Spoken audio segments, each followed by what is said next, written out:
사과 재배에서 제일 중요한 게 뭘까요? 사과 재배에서 제일 중요한 거. 품종 상태. 근데 그거는 뭐 시장 출하나 이런 것 때문에 하는 부분이고요. 사과 농사를 지면서 가장 중요한 부분. 각 품종마다 나무가 크려고 하는 성질, 과일이 열리는 성질 이런 게 다 다르기 때문에 사과 재배에서 가장 중요한 거는 내가 재배하고 있는 품종의 특성을 얼마나 정확하게 이해를 하고 거기에 맞는 재배 관리를 하고 있는 이게 제일 중요합니다. 그래서 똑같은 사과나무인데 품종에 따라서 가지 나오는 성질 다르고 이게 모든 게 다 다르기 때문에 전정하는 방법, 비료 주는 방법, 그다음에 또 이제 병도 다르죠. 품종마다 병의 중방제도 약간 차이점을 둬야 돼요. 금년 사과밭에서 지금 일어나고 있는 현상들이 몇 가지 있는데요. 우선 제가 세 가지만 썼습니다. 금년에 추위는 특별한 추위는 없었죠. 3월달에, 3월, 4월에. 그런데도 동해가 굉장히 많이 나오고 있습니다.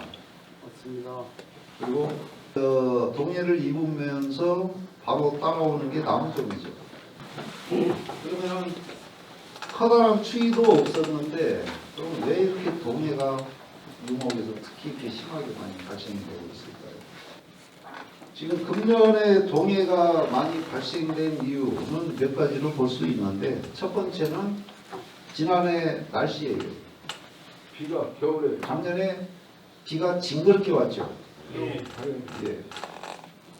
그러다 보니까는 일조량이 부족했고 그리고 이 과수원들이 너무 과습한 상태로 생육기를 지내 그런 해입니다. 그리고 뿌리가 많이 약해진 상태에서 월동을 했어요. 우리 이런 얘기들 많이 하실 겁니다. 겨울은 겨울다워야 되고 여름은 여름다워야 됩니다. 겨울에는 좀 추워야 되고 여름에는 더워야 되고 그런데 지난 12월에서 2월까지 겨울 날씨가 어땠습니까? 굉장히 포근했어요. 그리고 겨울비가 좀 왔죠. 눈도 많이 내렸지만 겨울비도 많이 내렸습니다. 그리고 2월 중순부터 3월까지 큰 추위가 없었습니다. 그런데 3월 달에 일시적으로 저온 현상이 한 이틀 정도 있었어요. 이때 동해를 받은 것 같아요. 작년에 갈반병이 전국적으로 굉장히 심했습니다. 그래서 조기낙엽이 많이 되는 바람에 수채가 굉장히 빈약한 그런 상태로 월동을 했어요. 즉 여름에 비가 많이 오고 갈반병이 심한 해일수록 그 다음 해에는 반드시 동해 거기에 따른 나무종 피해가 굉장히 심하게 발생되고 있습니다. 근데 보통 금년에 아마 나무종 유목 키우시는 분들은 나무종 피해를 최소화시키기 위해서 아마 약제도 살포를 하고 여러 가지 하셨을 겁니다. 그런데 사실 별 의미가 없어요. 일시적인 효과는 있는데 그렇게 큰 효과를 보기는 상당히 어려운 그런 상태입니다. 자, 동해나 나무종 피해를 최소화시키려면은 유목기 때 어떻게 관리를 해야 될까요? 체력을 강하게 키워야 돼요. 근데 비료 안 주고 약하게 키우면 M9 대목 같은 경우는 그 다음에 조금만 저온을 하더라도 동해 받기가 굉장히 쉬운 그런 특성을 가지고 있습니다. 그래서 3년 차까지는 약간 세력을 강하게 키워주셔야 이런 피해를 최소화시킬 수가 있어요. 그리고 과원을 만드실 때 이렇게 만드는 과원하고 이렇게 만드는 과원하고는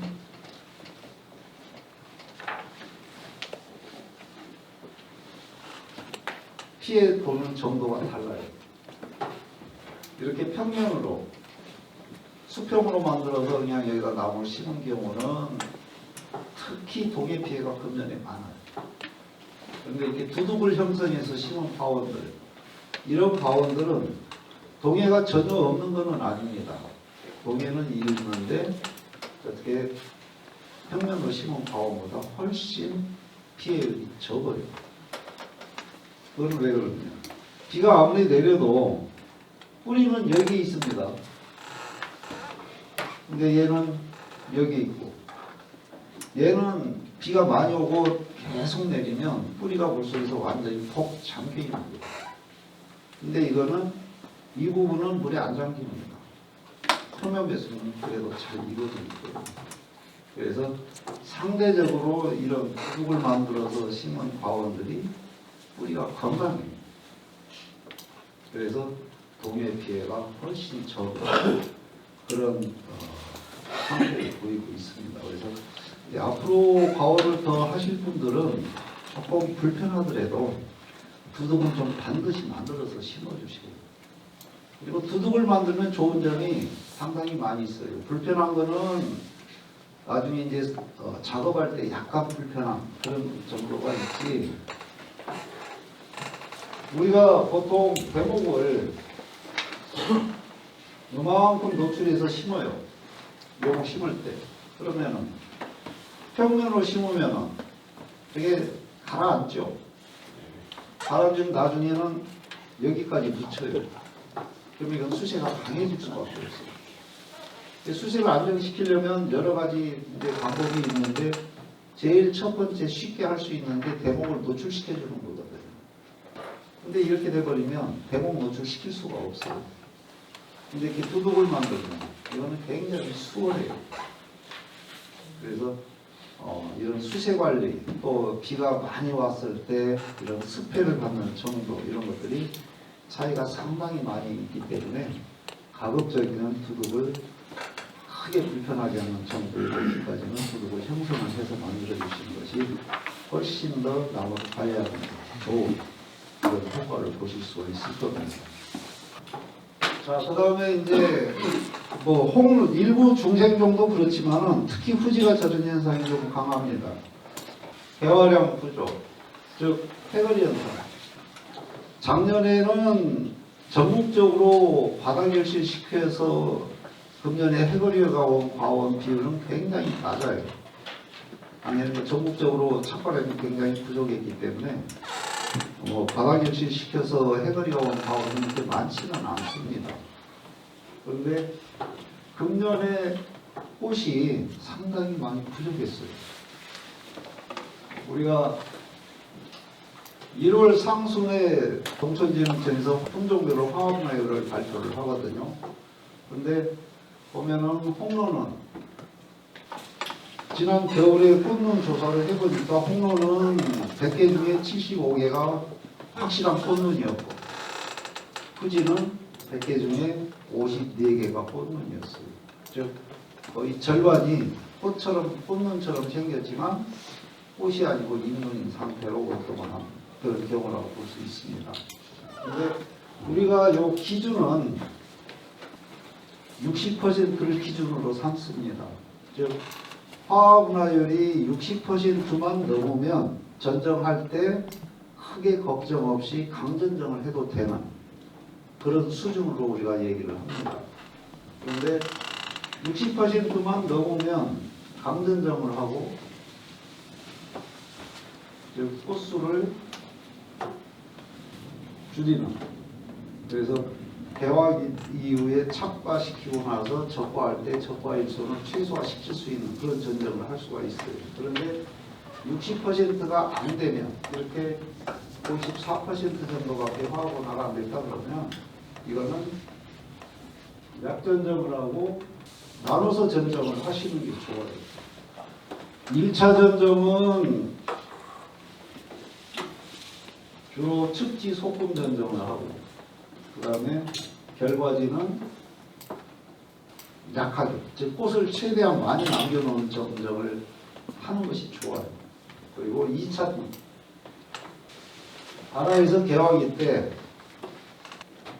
개화가 되지 않은, 즉 잎눈으로 바뀐 꽃눈들을 단축 전정도 해주고 소금 전정도 해주고, 그래서 우리가 무조건 되고 전적을 그냥 매년 똑같이 할 게 아니고 이런 그 정보를 습득을 해서 거기에 맞는 전정을 하면은 그래도 어느 정도 차과수를 확보할 수 있는 그런 농사를 질 수가 있습니다. 그래서 이거는 내년 1월 상순이면 농촌진흥청에서 발표를 합니다. 그리고 이제 만약에 이런 정보를 뭐 어디서 보는지 모르겠다 싶으시면 이걸만 보시면 됩니다. 7월에서 8월 동안에 두 달 동안 일조 시간이 월 200시간 이상이다. 그러면 정상적으로 꽃이 잘 만들어졌다. 이렇게 보시면 돼요. 그런데 작년 같은 경우는 7월 달에 일조 시간이 아주 턱없이 부족했습니다. 뭐 지역에 따라서 좀 차이는 있지만 전라북도나 전라남도 같은 경우는 일조 시간이 굉장히 부족했어요. 거의 한 150시간 이 정도밖에 안 됐습니다. 사과 농사는 두 가지 농사입니다. 햇볕 농사하고 잎농사예요. 일조량이 얼마나 많고 적은냐에 따라서 그해 과일 품질에 미치는 영향도 크지만 그보다 더 큰 피해는 내년에 과일 달 꽃이 만들어지는 거예요. 또 한 가지 발화병. 좋은 잎을 얼마나 많이 끝까지 가져가느냐가 금년 농사뿐만이 아니고 내년 농사에도 굉장히 지대한 영향을 미쳐요. 그래서 우리가 1년에 10몇 번씩 농약 뿌리는 이유가 과일을 지키기 위해서 농약하는 거 아닙니다. 잎을 지키기 위해서 농약하는 거예요. 자, 금년에 꽃은 많이 폈을 겁니다. 꽃은 많이 폈는데 실제 결실량은 없죠. 왜 그럴까요? 금년에 청양의 후지 만개일이 언제예요? 16일 연휴. 17일. 발화는요? 꽃은 벌어지고 꽃이 이렇게 벌어지죠. 봄 되면은 이렇게 눈을 벌려요. 요거는 언제 시작했어요?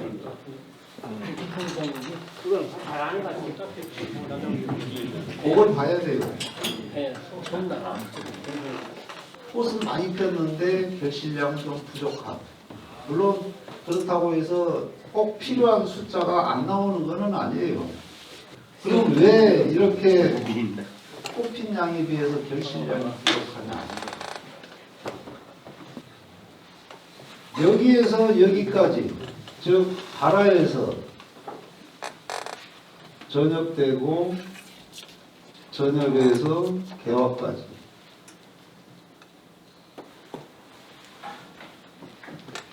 발화에서 즉 꽃눈이 벌어지고 잎이 나오는 데까지 걸리는 시간이 평균 10일이에요.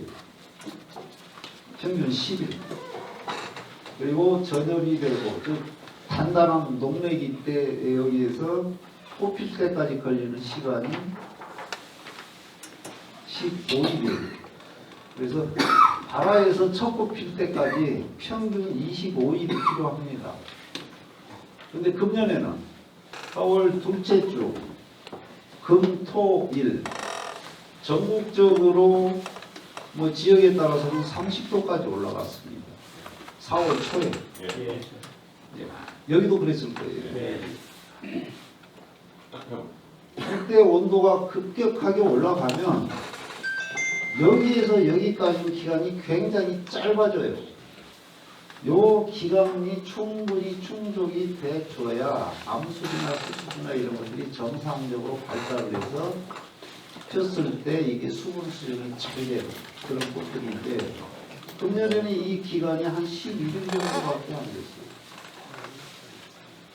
그러니까는 이 발달된 꽃들이 조화가 상당히 많이 됐어요.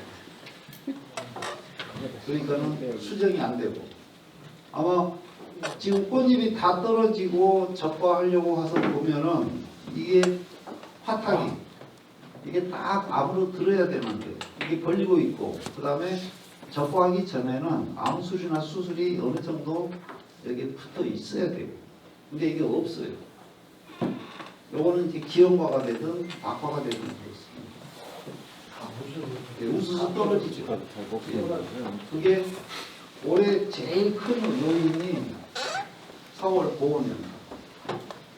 그러다 보니까는 꽃은 많이 폈는데 실질적으로 착과량은 조금 부족합니다. 그 다음에 우리 사과에서 제일 문제가 되는 게 수분수.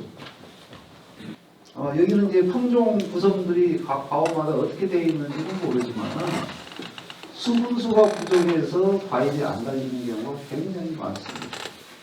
뭐 이론상으로는 10%라고 그러는데 그거 부족해요. 최소 15%는 돼야 돼요.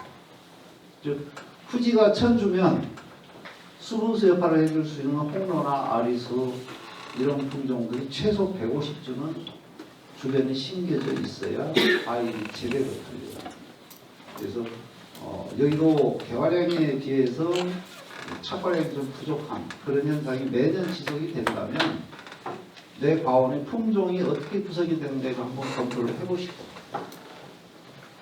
품종 구성이 잘못되어 있으면 거기에 맞는 수분수를 좀 더 보식을 할 수 있도록 그렇게 해주시기 바랍니다. 후지하고 가몽하고 알프스 오토메라고 아시죠? 예. 처음에 심으실 때 아마 묘목 업체에서 알프스 오토메 이거 수분수 좋으니까 심어도 됩니다 하는 경우가 있습니다. 근데 후지하고 가몽하고 알프스 오토메 저 세 품종을 심으면 과일 안 달려요. 과일이 달려도 극히 적게 달려요. 이거는 다 똑같아요. 유전자가 자가 불합성 유전자가 S1, S9으로 똑같은 품종. 홍로, 시나노 골드, 엠브 요거 속발간 사과예요. 홍로하고 시나노 골드하고 같이 심으면 홍로는 좀 달립니다. 홍로는 자가 결실성이 어느 정도 있는 그런 품종이기 때문에 홍로는 웬만큼 잘 달려요. 근데 시나노 골드는 배화량에 비해서 굉장히 적게 착과가 돼요. 이게 이렇게 될 거예요. 그 다음에 아리원, 이지플, 감로. 지금 요 감로는 지금 명확하게 몰라요. 근데 지금 제가 요 숫자는 아직 기억을 못하고 있거든요. 근데 아리원, 이지플, 감로는 아버지 어머니가 이렇게 됩니다. 홍로를 아버지로 하고 가몽을 어머니로 해서 육종 해가지고 나온 품종이 아리원, 이지플이고 가몽하고 홍로는 여기서 나온 게 감로예요. 근데 이 품종들은 어떤 품종하고도 수분수를 할 수 있는 그런 유전자 조합이에요. 네. 아리원, 이지플, 감로는 얘들하고 다 섞어서 심어도 수분이 잘 되는 그런 특성을 가지고 있어요. 그 다음에 뭐 아리수 썸머킹이 여기에 S3, S7인가 아마 그럴 겁니다. 그래서 요 숫자 두 개 중에 하나만 다르면 다 수분수로 활용을 할 수가 있어요. 그래서 이런 것들을 좀 확인을 하고 품종 배치를 하실 때 이렇게 하시는 것이 좋아요. 그런데 문제는 밭을 이렇게 해서 신품종을 심으면 홍로나 아리수는 여기에다 심고 가몽 심고 후지를 이렇게 배치를 하면 얘는 잘 달려요. 얘들은 후지는 달리기는 달리는데 많이도 안 달리고 그 다음에 왜 이틀이 사과 있죠. 이게 많이 나와요.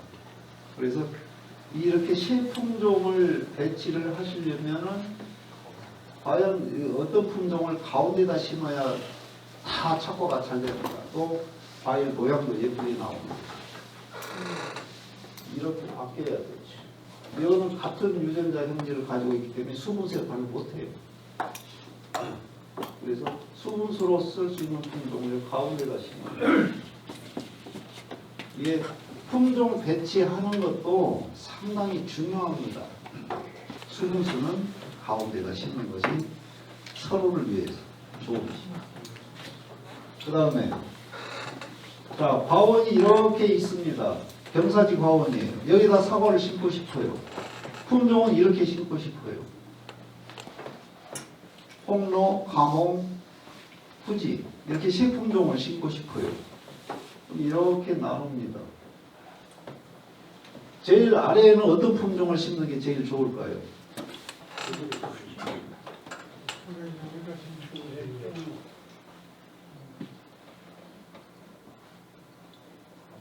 그럼 왜 이렇게 심어야 돼요? 요거는 수분수니까 가운데다 심는 게 맞아요. 그런데 후지하고 가뭄은 바꿔 심어도 되죠. 근데 바꿔 심으면 안 돼요. 이 5품종에 하나는 여기다 만약에 심는다고 가정을 할 때 이 품종들은 무조건 위로 올라가야 돼요. 제일 꼭대기로. 왜 그럴까요? 냉해 때문에 그래요. 요 5가지 품종의 공통 특징이 있죠. 공통적인 특징. 이게 뭐예요? 이것 때문에 그래요. 동록. 동록이 심하게 발생되는 품종이 5가지 품종이에요. 지금 우리나라에서 심고 있는 품종 중. 밑으로 내려가면 봄에 냉해받기가 쉬워요. 냉해를 받으면 심하게 받을수록 이 5가지 품종은 동록이 굉장히 심하게 발생해요. 그래서 평지에서 과원 조성할 때하고 이런 경사지에서 과원 조성할 때 품종 배치하는 방법이 달라져요. 후지는 상대적으로 꽃이 좀 늦게 피죠. 그러니까 늦게 피는 품종은 냉해가 조금 와도 심하게 받지는 않아요. 그래서 제일 아래쪽에 즉 냉기가 정체되는 지역의 지대에다가 배치를 해도 돼요. 홍로는 꽃이 빨리 펴요. 그러니까 냉해받기가 쉬워요. 이런 품종들은 냉해를 살짝만 받아도 동록이 심하게 발생이 돼서 상품성이 떨어지기 때문에 무조건 위로 올라가야 돼요. 이게 이제 품종 특성을 알고 조성하는 방법이에요. 그래서 과원 조성할 때부터 품종 특성에 맞게 배치를 해주는 것이 상당히 중요한 그런 부분이라고 볼 수가 있습니다.